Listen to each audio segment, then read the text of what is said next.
Des comédies romantiques, il y en a des tas. Mais des rom-coms qui te font rire, t'attacher au personnage et remettre en question ta vie à 2h du mat, ça, c'est plus rare. Dans la dernière vidéo, on avait parlé de comédie. Aujourd'hui, ajoutons-y un petit peu de romance. Quand on pense à la romance, c'est souvent le shoujo, le manga destiné aux filles, qui vient à l'esprit de beaucoup de monde. Et pourtant, il existe aussi des shonen de romance, comme Video Girl Eye, dont l'amour est le sujet principal. Ou Bakuman, où c'est un thème secondaire.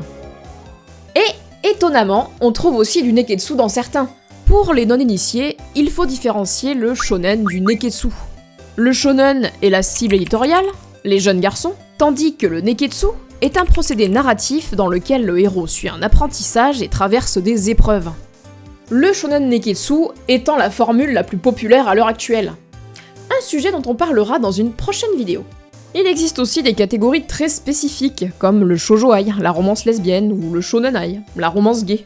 À ne pas confondre avec le yuri et le yaoi, leurs équivalents plus adultes, où il y a du cul. Enfin, en général, en vrai, c'est pas aussi clair, ça dépend des pays. Mais on en parlera une autre fois.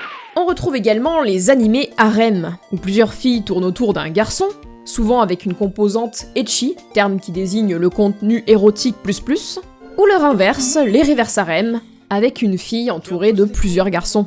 Bref, la romance est partout et sous plein de formes différentes. À la base, le shoujo désigne simplement la cible éditoriale, ici, les filles. Mais force est de constater qu'il est encore trop souvent associé à la romance, tout comme le shonen est associé à la baston ou à la persévérance, donc le neketsu. Ces catégories reflètent une autre époque. Et les clichés ont la vie dure. Personnellement, je regarde de tout.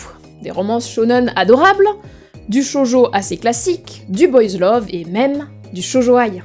Mais aujourd'hui, on va se concentrer sur les comédies romantiques qui m'ont particulièrement marqué. Petite précision avant de commencer, étant donné que la romance est un genre très prolifique, j'exclus volontairement les harem, reverse harem, shonen ai et shoujo ai. Je prévois des vidéos dédiées, donc on y reviendra plus tard. Abonnez-vous mes petits coquinous. Bonjour à tous, c'est Wayfood. Bienvenue sur ma chaîne où on parle d'animés, de jeux vidéo, de bouffe et de culture japonaise. On se retrouve pour parler de 8 animés de comédie romantique. Et croyez-moi, l'amour dans les animés peut aussi bien être mignon que complètement chaotique. Et on va voir les deux.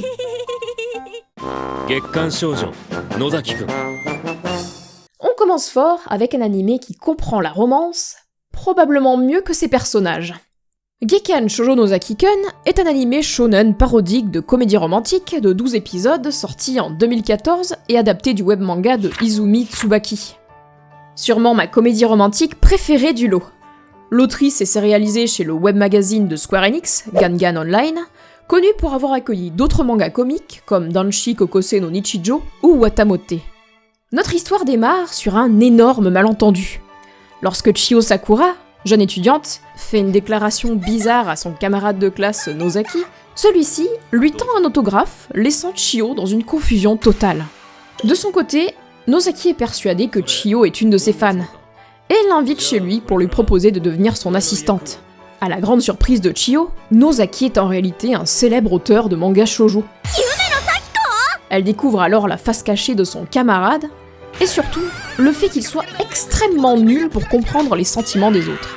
Bien que cette dernière n'ait pas fait la déclaration la plus claire qui soit. Notre héroïne se demande alors, comment fait-il pour écrire de la romance s'il n'y comprend rien? Et c'est le début d'une aventure à mourir de rire. Au fur et à mesure de l'histoire, de nouveaux personnages se joignent à la fête. Mikoto Mikoshiba, surnommé Mikorine, l'un des assistants de Nozaki, un garçon très populaire auprès des filles qui se trouve être d'une extrême timidité et un peu tsundere sur les bords. Kashima, surnommée prince de l'école pour son côté androgyne et galant, et meilleure actrice du club de théâtre malgré sa fâcheuse habitude à sécher les séances. Ori, le président du club de théâtre, un jeune homme très sérieux dont Kashima cherche secrètement l'attention, et qui la poursuit régulièrement lorsqu'elle tente de fuir ses obligations. Seo, la sportive trop franche et encore plus nulle que Nozaki pour lire l'ambiance, qui aide les clubs de sport et qui se révèle avoir un don surprenant. Et Wakamatsu, deuxième assistant de Nozaki, et joueur de basket insomniaque, extrêmement stressé par Seo, et qui arrive à s'endormir sur la belle voix de la Lorelei du lycée sans savoir réellement de qui il s'agit. Et ce ne sont pas les seuls personnages.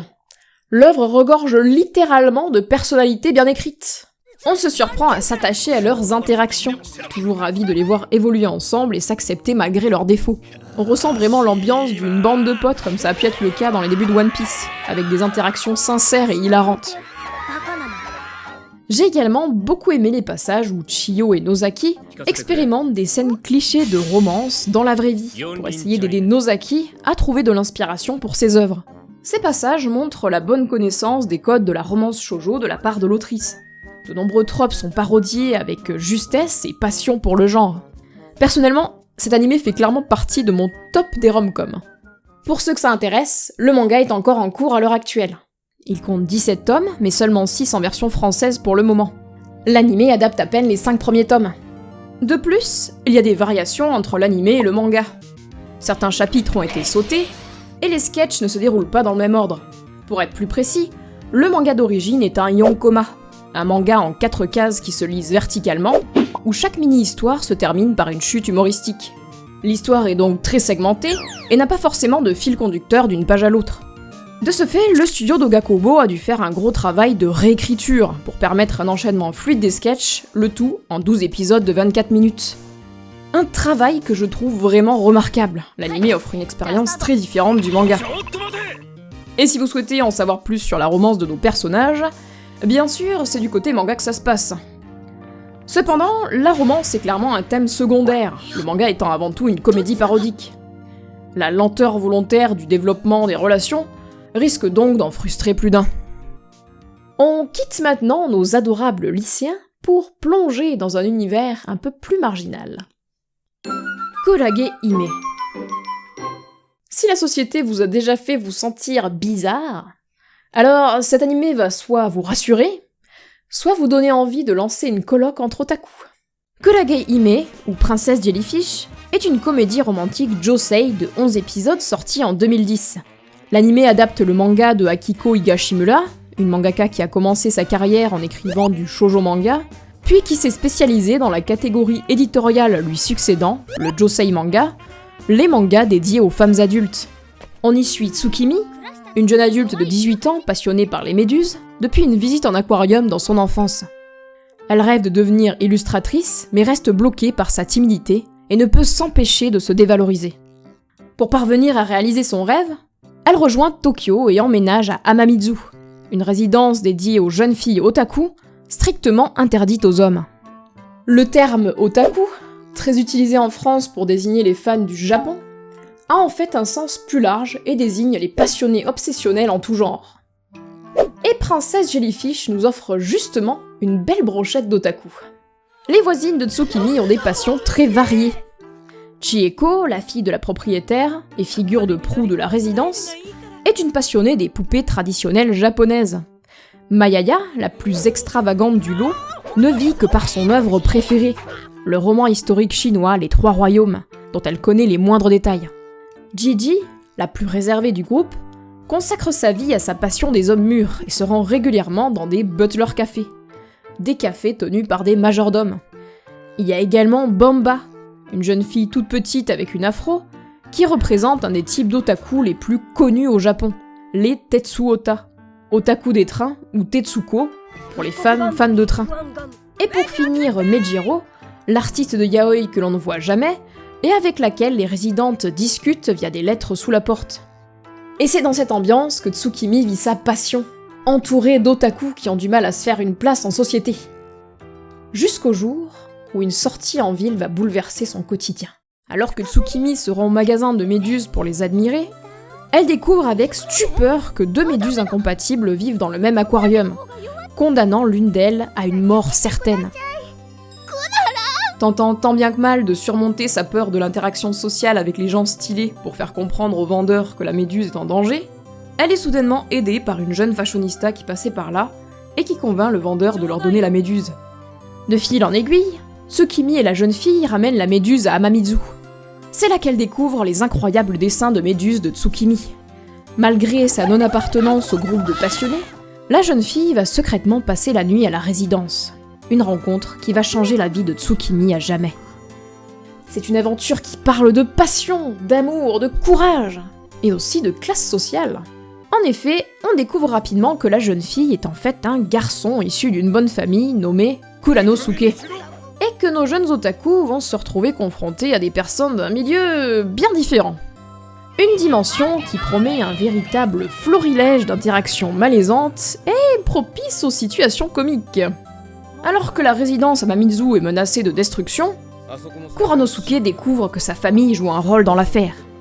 Embêté par la situation et voulant venir en aide aux otaku, il propose à Tsukimi de développer une marque de vêtements basée sur ses dessins pour financer le rachat d'Amamizu. De son côté, Tsukimi poursuit son rêve à travers la mode, en explorant une toute autre version d'elle-même, belle et attirante.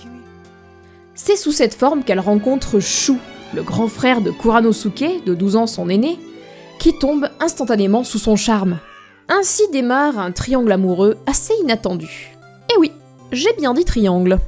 Et comme tout bon josei, l'amour y est traité avec un regard plus adulte. Ne vous attendez pas au déroulement classique des shoujo romances que vous connaissez. Pour ceux qui auront fait le calcul, il se peut que la différence d'âge entre Shu et Tsukimi vous ait fait tiquer. Mais rassurez-vous, ce sujet est très bien traité dans le manga, je ne vous en dis pas plus. La différence d'âge. La différence d'âge est un sujet qu'il ne faut pas ignorer. Quand on parle de romance problématique, c'est souvent l'âge qui vient à l'esprit en premier. Alors oui, bien sûr, il y a des couples qui font tiquer sur l'âge, et pour une bonne raison. Le vrai problème, c'est le déséquilibre dans la relation.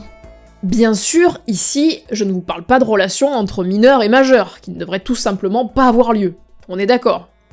Si une relation démarre sur un pied d'égalité, sans ascendant d'un des deux partenaires, et que les deux personnes se rencontrent alors qu'elles sont déjà construites, matures, alors l'écart d'âge n'est pas forcément un problème. C'est un choix conscient entre deux adultes consentants et responsables. Mais encore faudrait-il que tous les adultes soient matures et responsables. Le jugement des otaku.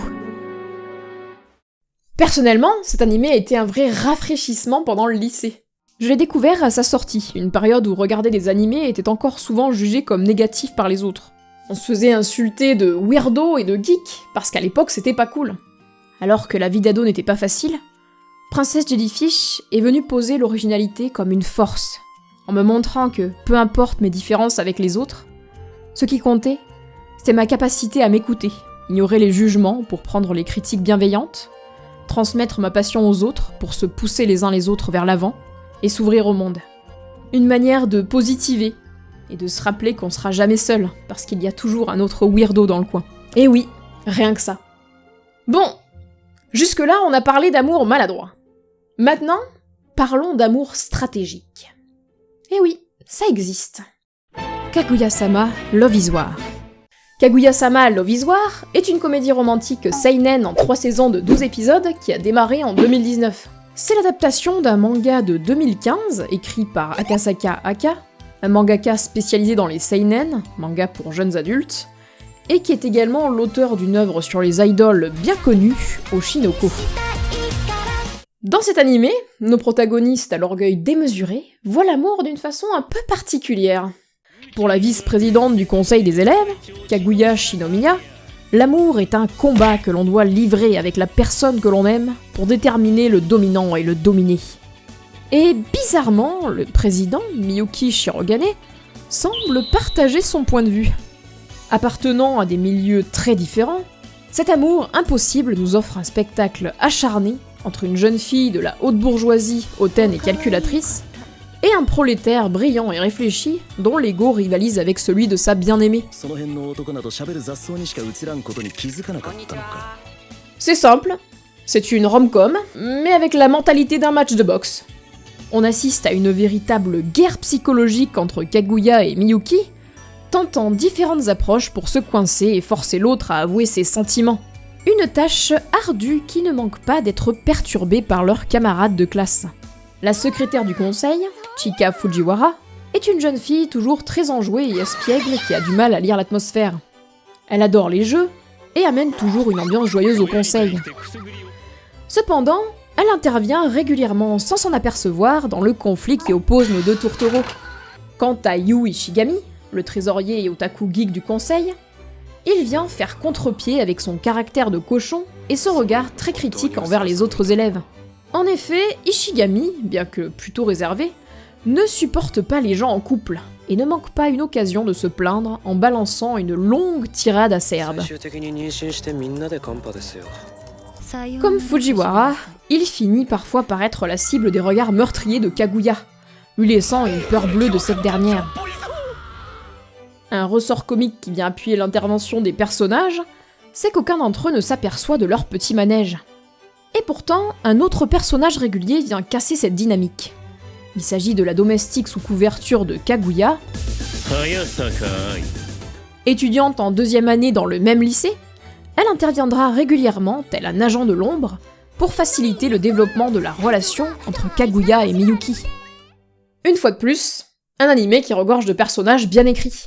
Bien que les protagonistes manquent clairement d'expérience en matière de relations amoureuses, on assiste peu à peu à leur passage à l'âge adulte, en les voyant grandir et gagner en maturité. À chaque saison, on est heureux de retrouver cette bande de joyeux lurons et de partager leur joie comme leur peine. Si cela a piqué votre curiosité, sachez que le manga est terminé. Il fait 28 tomes et est disponible en français. Pour l'animé, 3 saisons sont sorties, avec un doublage français, plus un OAV, un épisode spécial, un film et de live action. Un film final et un épisode spécial sont prévus pour clôturer la série. Et si vous pensiez que les relations humaines étaient compliquées, attendez de voir quand on ajoute des démons et des divinités dans l'équation. Kami-sama Hajime Mashita. Kami-sama Hajime Mashita, aussi appelée Divine Nanami en français, est une comédie romantique shoujo sur le thème des dieux et des yokai de 25 tomes, écrite par Julieta Suzuki. L'anime a débuté en 2012 pour 2 saisons d'une 12aine d'épisodes. Dans cette œuvre, on suit la vie de Nanami, une jeune fille positive et travailleuse d'une famille monoparentale qui n'a pas eu la chance d'avoir un paternel respectable. Ce dernier, ayant un faible pour les jeux d'argent, finit par quitter le foyer et l'abandonne à son sort en lui laissant des dettes colossales. N'arrivant plus à payer le loyer, Nanami se retrouve à la rue et erre à la recherche d'un endroit où dormir. Elle fait alors la rencontre d'un homme étrange, réfugié en haut d'un arbre sous les aboiements d'un chien. Nanami lui porte secours, et l'homme la remercie en prenant le temps d'écouter son histoire. Accablé par la situation de la jeune fille, il décide de lui offrir sa demeure et lui laisse un baiser sur le front en guise d'au revoir. Un peu surprise, Nanami n'a pas le temps de rétorquer que l'homme est déjà loin. Elle décide tout de même de se rendre à l'adresse indiquée par l'inconnu et y découvre un ancien temple. Pensant s'être fait duper, elle est sur le point de partir quand elle entend des voix. Le temple est en réalité habité par des esprits, qui repèrent très vite la marque de la divinité de la terre sur la jeune fille. Nanami réalise alors que l'homme qu'elle a rencontré était une divinité, et qu'elle vient d'hériter de sa demeure, mais également de ses obligations et les dangers qui vont avec. Décidément, pas de bol. Au sein du temple, elle fait la rencontre de Tomoe, l'ancien familier du précédent maître, un démon renard au sale caractère qui n'a aucune envie de changer de maître. Et parce que visiblement tomber amoureux d'un humain, c'était trop simple, ainsi démarre la relation entre la jeune fille et le yokai. Les comportements problématiques. Avec un certain recul aujourd'hui, je me rends compte que les relations dans cet animé peuvent être facilement perçues comme toxiques. Trigger warning, il y a quelques passages qui font écho à du contrôle et de l'agression. Par exemple, je pense au passage où Nanami force Tomoe à passer un pacte avec elle au tout début de l'œuvre, le gardant sous son contrôle et faussant toute la relation dès le départ. Ce qui, personnellement, me fait pas mal penser au début de l'anime Inuyasha, où Kagome met un collier de contrôle à Inuyasha pour l'empêcher de l'attaquer, lui donnant l'ascendant. Certes, elles font cela pour se protéger, mais cela n'excuse pas l'acte forcé. On peut aussi citer les scènes d'enlèvement et d'agression de Nanami par les rivaux de Tomoe qui adoptent des comportements possessifs et prédateurs. Beaucoup de gens font également référence au 3e OAV de la série, où Nanami part dans le passé à la rencontre du Tomoe d'avant, et où elle est presque agressée par ce dernier alors qu'il vient de la sauver. Personnellement, je trouve que cette scène est sortie de son contexte. Au contraire, dans cette scène, on voit que Tomoe sent la détresse de Nanami, et se ravise, montrant qu'il y avait déjà du bon en lui, et que cette épreuve lui a permis de devenir le Tomoe d'aujourd'hui. Alors oui, ce n'est clairement pas une romance toute pipou sans écart, il y a de la souffrance, des événements traumatiques, mais surtout une évolution des personnages, avec le développement de comportements plus sains. Le Tomoe du présent n'a rien à voir avec son prédécesseur, il respecte le consentement et pense avant tout au bien-être de Nanami. Un point qu'il est vraiment important de noter par rapport à d'autres romances de cette époque. Cette œuvre montre qu'il est possible de surmonter les comportements toxiques pour mener une relation saine. Un autre point sur lequel le public grince des dents, c'est le fait que Tomoe n'est clairement pas tout jeune, de par sa nature de démon. Un argument qui me semble déjà plus compréhensible, même si bon, ici, le premier problème est déjà qu'il s'agit d'une relation interespèce. Après, si on commence à rationaliser la romance fantastique, on n'est pas sorti de l'auberge. La romance fantastique s'éloigne largement du réel, créant des situations impossibles, et dont la rationalisation n'a pas vraiment de sens. On ne va jamais tomber sur un vampire immortel, ou un yokai de 500 ans dans notre vie de tous les jours. Laissons plutôt les fantasmes fictionnels là où ils sont, dans le domaine de l'imaginaire. Et puis personnellement, en ce qui concerne nos deux protagonistes, l'écart d'âge me semble surtout être un prétexte pour appuyer la différence de milieu culturel, Tomoe ayant un vécu différent des humains. Malgré les quelques actes forcés, je ne peux m'empêcher d'aimer profondément cette œuvre pour la tendresse que j'ai développée envers ces deux personnages complexes, les voyant se soutenir mutuellement et évoluer ensemble. Je suis aussi probablement un peu biaisée par la ressemblance avec Inuyasha, qui est un de mes tout premiers animés. Bref, Kami-sama Hajime Mashita me rappelle encore aujourd'hui que les personnalités ne sont pas figées, et que l'on se façonne aussi grâce aux autres, si on a la volonté de changer. Bon, après tout ça, retour en milieu scolaire, avec une héroïne qui ne se laisse clairement pas faire. Keicho wa Maid-sama. Keicho wa Maid-sama est une comédie romantique shoujo de 26 épisodes sortie en 2010. C'est une adaptation du manga de Hiro Fujiwara, terminé en 2013, dont les 18 tomes sont disponibles en version française. On suit l'histoire de Misaki Ayuzawa, une lycéenne sérieuse et autoritaire, première présidente du conseil des élèves du lycée Seika, autrefois réservée aux garçons. Abandonnée par son père, elle vit avec sa mère et sa petite sœur, croulant sous les dettes du paternel. J'ai une impression de déjà vu, tiens. Cette expérience l'a amenée à développer une forte méfiance envers les garçons, qu'elle perçoit comme irresponsables et peu fiables. Cette attitude lui donne une réputation de présidente tyrannique, mais elle est surtout motivée par son désir de protéger les filles et d'instaurer un environnement plus respectueux. Elle est connue pour sa discipline stricte et son caractère fort, ce qui lui vaut le respect, mais aussi la crainte de ses camarades. Cependant, Misaki cache un secret. Pour subvenir aux besoins de sa famille, elle travaille à temps partiel dans un maid café, un établissement où les serveuses sont habillées en domestiques. Sa double vie est menacée lorsque Takumi Usui, un élève brillant, populaire et mystérieux, découvre son secret. Au lieu de la dénoncer, il s'amuse à la taquiner tout en se rapprochant d'elle. Le genre de gars qui connaît ton secret et qui décide de devenir ton problème numéro 1. Pour Misaki, Usui est un mystère complet. Pourquoi garde-t-il son secret? Est-ce pour l'embêter en lui rendant visite au boulot? Est-ce pour un dessein plus sombre? Bref, il y a du chemin à faire entre nos deux protagonistes. Au fil des épisodes, leur relation évolue entre rivalité, complicité et sentiments naissants. L'anime mélange humour, romance et moments touchants, tout en explorant les thèmes de la confiance, des différences sociales et de la connaissance de soi. Un anime qui m'a profondément touchée quand j'avais 15 ans. Tout d'abord par le caractère de Misaki. À un âge où on est à fleur de peau, et que beaucoup des rôles féminins sont des stéréotypes de la fille fragile à protéger, découvrir une œuvre avec une femme forte et indépendante qui ne se repose pas sur les hommes pour évoluer, ça fait vraiment plaisir. Misaki est une bosseuse, et pour ceux qui ont lu le manga en entier, ce n'est pas l'amour qui va lui enlever son indépendance. Ouais, moi et le stéréotype de la fille naïve et pure du shoujo, ça fait deux.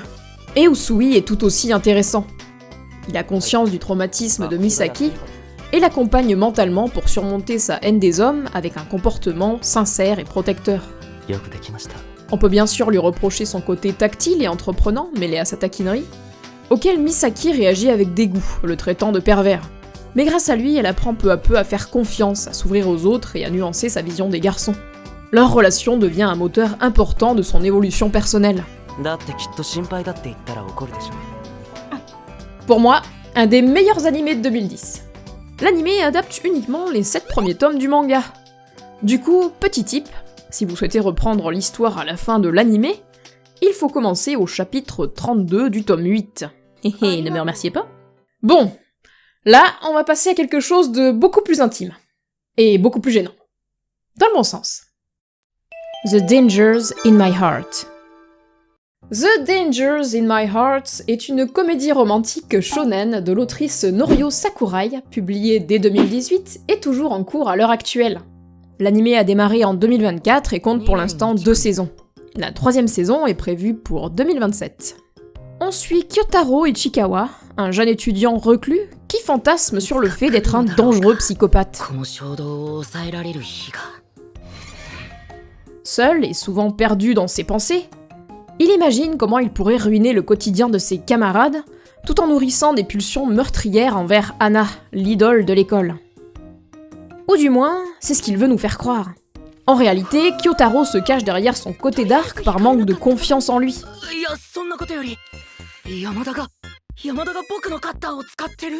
En somme, il a la Chunibyo.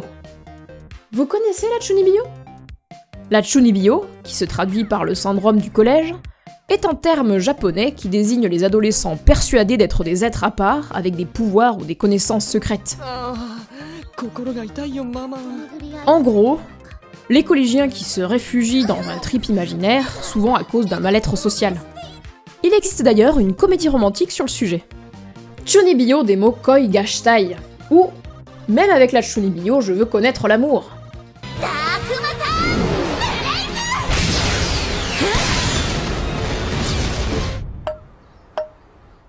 Mais est-ce si grave d'être bizarre ? On a tous eu une phase cringe au collège. Lui, il a décidé d'en faire toute sa personnalité. Et après tout, Anna n'a pas l'air tout à fait normale elle non plus. Anna Yamada est une jeune fille bien formée qui fait bien une tête de plus que tous ses autres camarades. Grâce à sa taille, elle a pu devenir mannequin très jeune, mais on se trompe parfois sur son âge, et ça lui attire quelques problèmes. Très joviale et maladroite, elle a des petites crises d'excentricité qui ne manquent pas d'attirer le regard de Kyotaro. Et ce regard, elle ne tarde pas à le remarquer. Oh, leur timidité est absolument adorable. Personnellement, j'ai trouvé cette romance très originale sur 2 points. Premièrement, il est assez rare de voir un personnage féminin très grand avec un personnage masculin très petit. Cette différence de taille n'est jamais posée comme un problème dans l'œuvre, alors que c'est un critère souvent très important pour de nombreuses filles. Cette construction sociale de l'homme grand et protecteur est très ancrée dans la société et dans les codes du manga en général. Du coup, ça fait plaisir de voir un couple qui sort des poncifs, ça ajoute une vraie singularité à l'œuvre. Deuxièmement, le récit n'installe pas une notion hiérarchique entre les personnages. Cela fait écho au premier point sur la taille. Kyotaro sort du stéréotype du prince de shoujo. Ce n'est pas un bishonen au tempérament vu et revu, ni un ikemen de jeu de drague. La touche shonen est clairement visible dans l'écriture.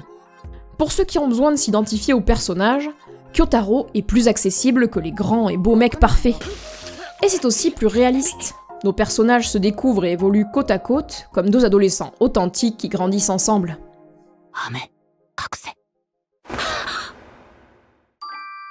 De la romance shonen.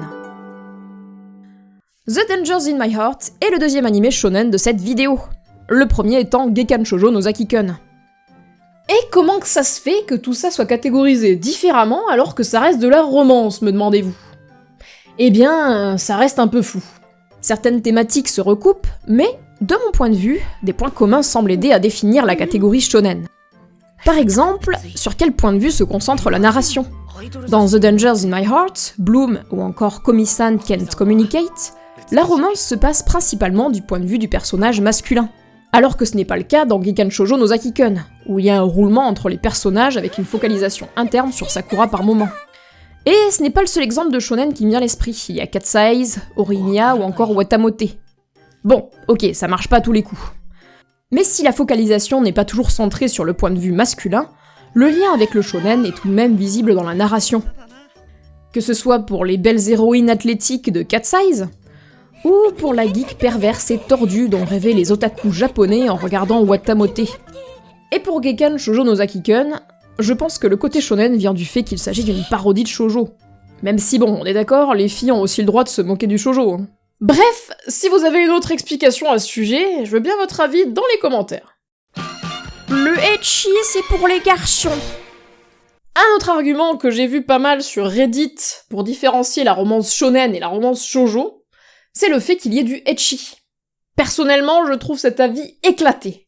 Alors oui, il y a une réelle surreprésentation du ecchi à destination des hommes hétérosexuels. Et il y a déjà surtout une surreprésentation des œuvres à destination des hommes tout court. Il suffit d'aller sur un site comme MyAnimeList ou Nautiljon pour constater la grande quantité d'animés à destination des hommes par rapport aux femmes. Sans compter les lectrices de yaoi et shonenai, bien évidemment. Et comme la plupart d'entre nous, les meufs, on n'a pas attendu d'avoir des couilles pour aller mater du ecchi. Donc forcément, avec zéro ecchi chez les animés shoujo, à part peut-être Cutie Honey, et encore, le public cible n'a pas l'air d'être les femmes hétéros, difficile de pas faire l'amalgame. Et pourtant, cela ne définit pas la romance shonen, qui a justement la chance d'être très variée. Il suffit de voir Blue Box, ou encore dans les plus récents The Klotzy Class Monitor and The Girl with the Short Skirt, qui sont des romances toutes mignonnes. Petit aparté, mais je suis toujours attristée de voir qu'il y a des shoujo mangas ecchi qui existent, mais aucun adapté en animé. À croire que les filles n'ont pas le droit d'aimer le cul.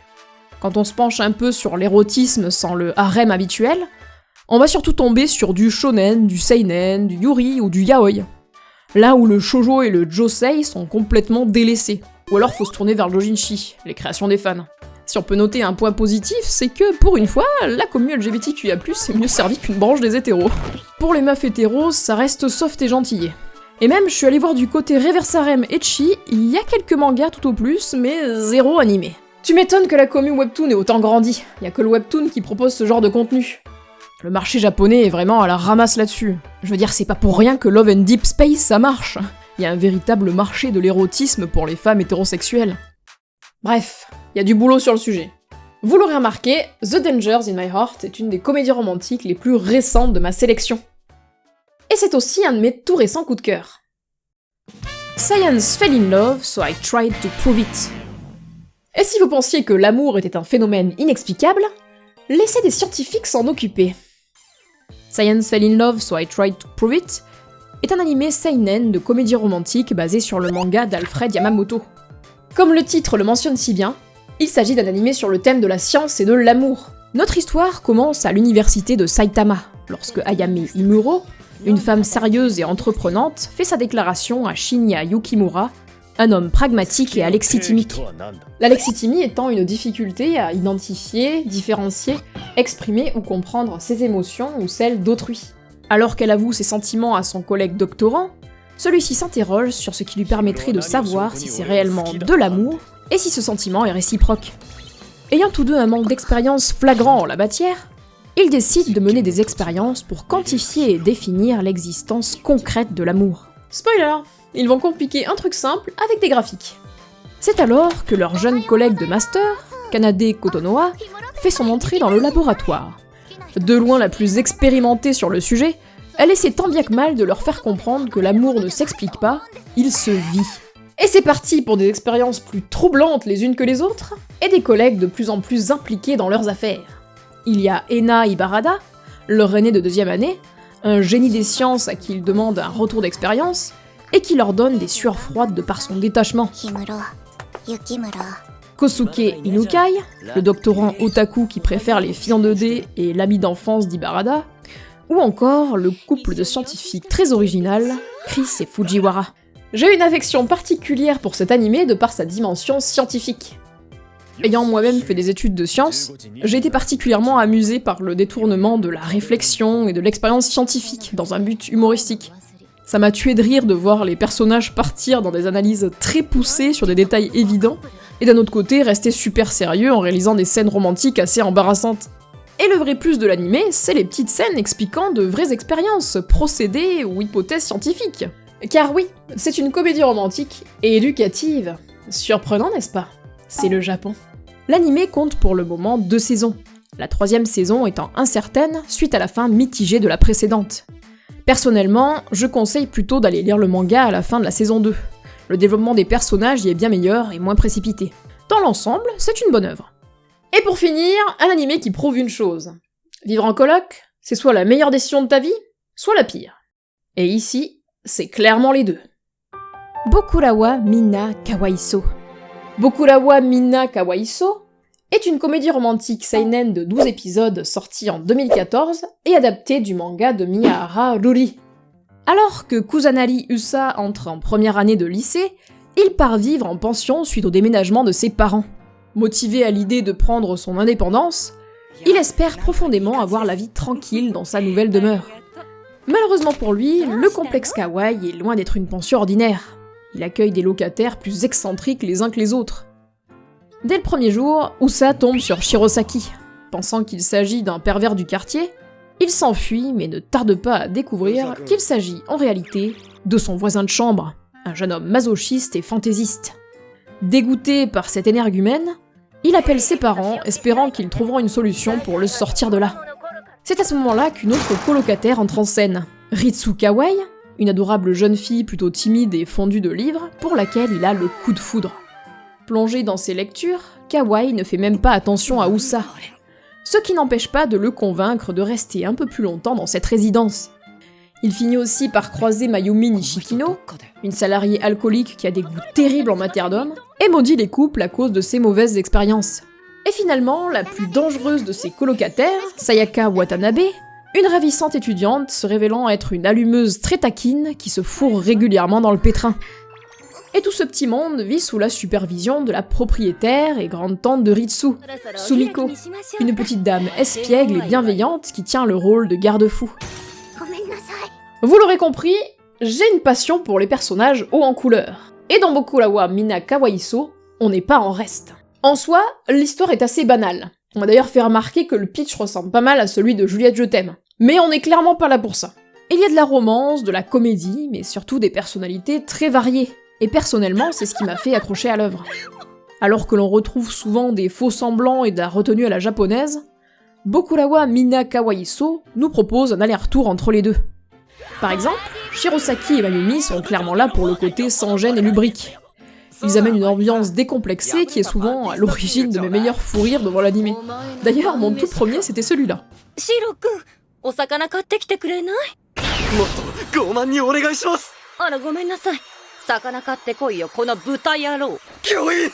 LOL le cul. Leur comportement vient contrebalancer le caractère coincé de Usa et Ritsu.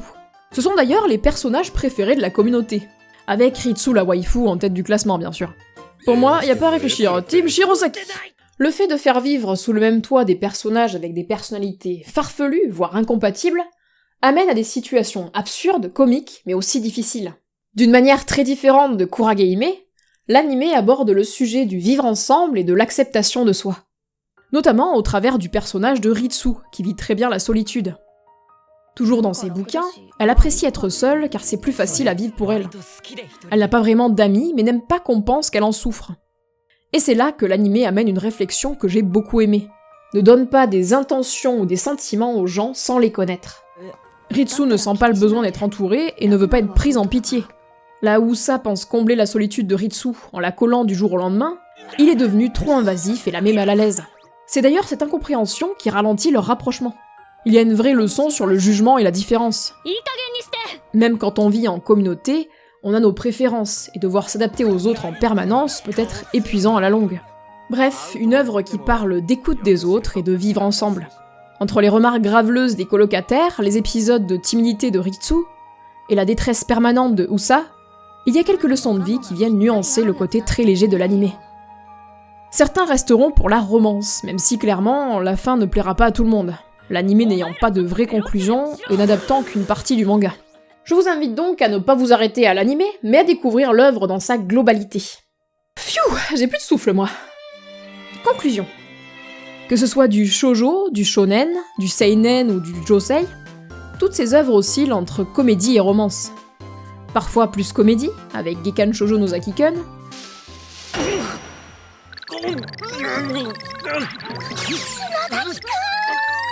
parfois plus romance, avec The Dangers in My Heart.